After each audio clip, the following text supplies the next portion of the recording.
හයි ඔයාලා දන්නවද පොලොස් කරිය දවස් 4-5ක් වුණත් කල් තියාගන්න පුළුවන් කියලා?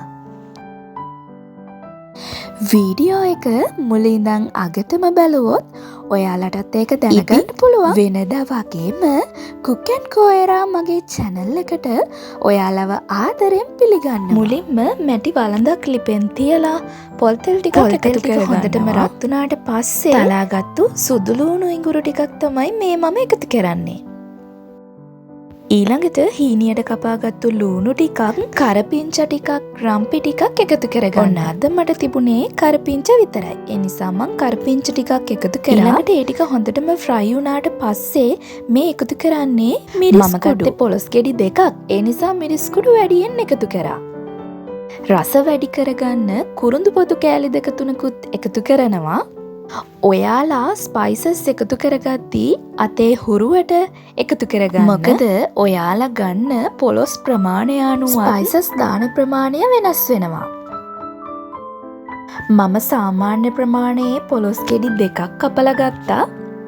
මම එකතු කරගත්තේ මිරිස් කුඩු මේස හැඳි 2යි, මස් කරි මේස හැඳි 2යි.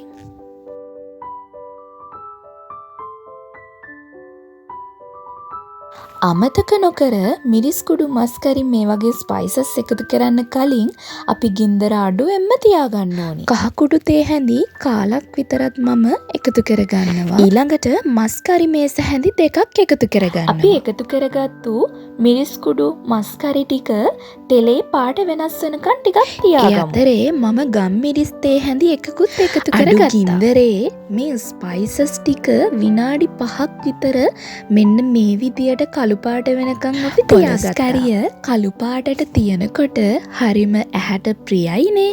ඉතින් ඔයාලා කාපු රසම පොලොස් කරිය මතකද?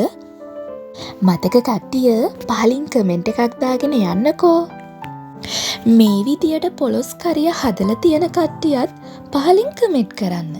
ඒ වගේම ඔයාලා හදපු රසම පොලොස් කරිය කොහොමද හැදුවේ කියලාත් පහලින් කමෙන්ට් කරන්න. මම දැන් පොලොස් ටික එකතු කරගන්නවා. පොලොස් ටික එකතු කරලා අපි එකතු කරගත්තු ස්පයිසස් ටික හොඳට පොලොස් වල තැවරෙනකන් අපි අහෙමෙහෙ කරමු. පොලොස් ගෙඩිය පිටින් තම්බලා පොලොස් වෑංජනේ හදනවට වඩා මෙහෙම හදනකොට හරිම රසයි. ඉතින් ඔයාලට රස බලන්න නම් අනිවාර්යෙන්ම මේ විදියට හදලම බලන්න වෙනවා.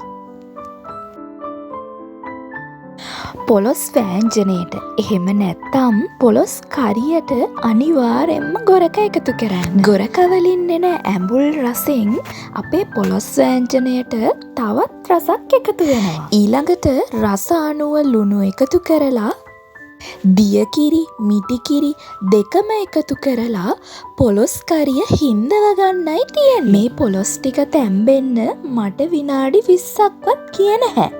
ඔන්න දැන් අපේ පොලොස් වෑංජනය නම් හරි. මේ පොලොස් වෑංජනය හදලා පහුවෙනිදට කාලා බලන්නකෝ. එදාට තමා හරිම රස. ඔයාලා වතුර මුකුත්ම ගෑවිච්ච නැති ලී හැන්දක් පාවිච්චි කළා මේ පොලොස් වෑංජනය ගන්නවා නම් ඔයාලට මේක දවස් ගාණක් වුණත් කල් තියාගන්න පුළුවන්. channel එකත් එක්ක එකතු වෙන්න. Thank you for watching.